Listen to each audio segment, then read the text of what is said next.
Are you tired of always having your back against the wall? Maybe holding out in a desperate last stand for a dying empire just isn't for you. Have you ever wanted to be the overwhelming force, destroying the last fragments of humanity? Well, the Warriors of Chaos are for you, but what Chaos God should you align with? If you don't like showers and not really feeling anything, then perhaps Nurgle and his stinky goons are for you. If you prefer plans upon plans upon plans, then Zinch is your likely choice. But if you clicked on this video, then I think we know which Chaos God reigns supreme.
Valkia the Gore Queen is one of 4 legendary lords released in the Champion of Chaos DLC.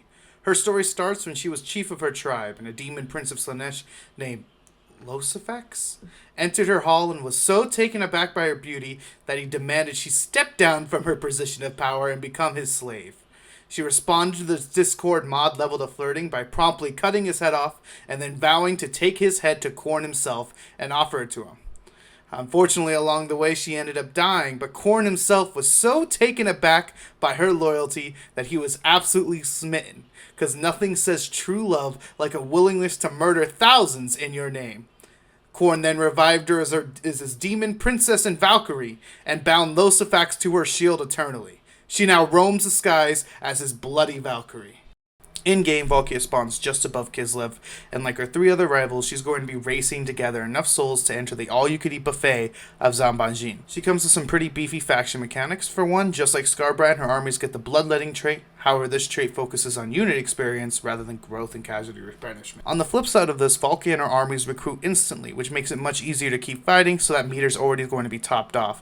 And you pair this with the fact that you gain 15% movement speed whenever you win a battle, and you'll max that meter out pretty quickly. Her army has 3 variants of Marauders, Warriors of Khorne, Halberd Warriors of Khorne, and the best one, Dual Axe Warriors of Khorne. And this leads into the next pro, and it's just the fact that all of her units look absolutely incredible. Exalted Champions, Dual Chaos Warriors, Chaos Knights, all the stuff here is good. Valkia herself is an incredibly deadly lord, though she's not really on the same level as Scarbrand right off the bat.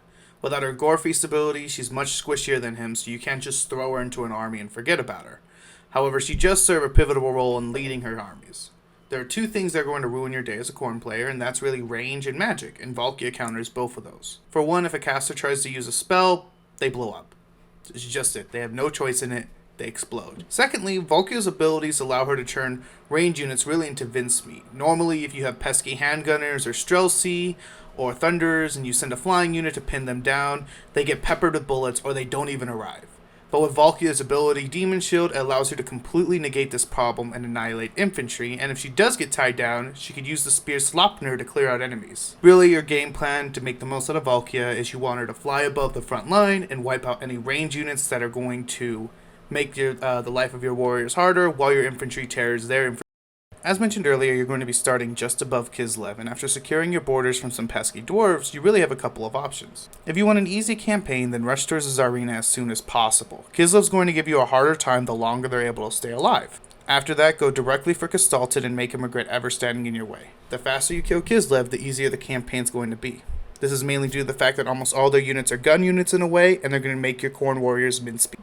After this, you're going to be allying with as many demonic factions as possible in order to get more recruitment, but more than anything, you want to get a military alliance with your Skaven neighbors to get their range units. Once you get a Chaos Rift spawn, Spawn that rift next to Village or the Doom Keep or next to Festus, and you're going to have a second army kill Village and Festus and vassalize the rest of the tribes while you move towards the Empire. After that, all you really need to do is just finish off the Empire, and by then you should have enough souls to do the final battle and have an easy win on your hands. But something about that just doesn't feel Khorne. Allying with other Chaos Gods? Only going for 3 different opponents max? We may have won, but this victory feels somewhat hollow. If you want to be a true servant of Khorne, then let me tell you the true path for victory. After getting a foothold in Kislev, send your second army after Nurgle and his smelly goons. Kuthak is weak as hell at any point in this game, so he won't be a challenge. And better yet, killing him awakens another tribe, which is going to be more money for you, which we're going to need. After that, you're going to go straight up towards Kairos, who's going to put up more of a fight, but Dual Axe warriors are going to turn pink warriors into mincemeat. And with Tzeentch, it's important to flank around and catch their ranged units as much as possible, as pink warriors' damage is still insane. By this point, you should have the military alliance with Skaven, as well as 2 or 3 armies, and Valkia should be close to finishing off Zarina and their stupid crown. Go ahead and recruit the Warpfire Throwers, or if you're lucky, you can get Rattling Guns, and our next opponent's going to be Skarbrand. With all these tribes we've awakened by going up into the Chaos Waste, we should be swimming in money, so go ahead and make a 4th army. And use a Chaos Rift to kill off Village and Festus, so we have even more money. If Valkia is having a tough time, you can get an extra army to reinforce her, and once you have enough range units, go ahead and murk Skarbrand, as with a thick enough economy, you're going to steamroll the entire map. And the only place that's going to give you trouble, if you're lucky, is Cathay. And this kind of gives a really fun late game experience as you're brute forcing a chaos invasion through Cathay itself.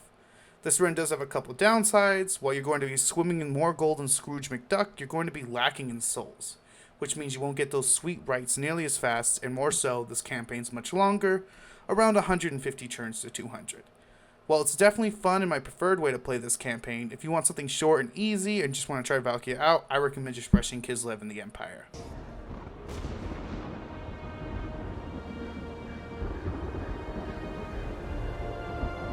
The world shudders in the wake of the Gore Queen's slaughter. With her savage fury came triumph for the Blood God. A supreme offering to spur his endless rage. Let the world be drenched in blood!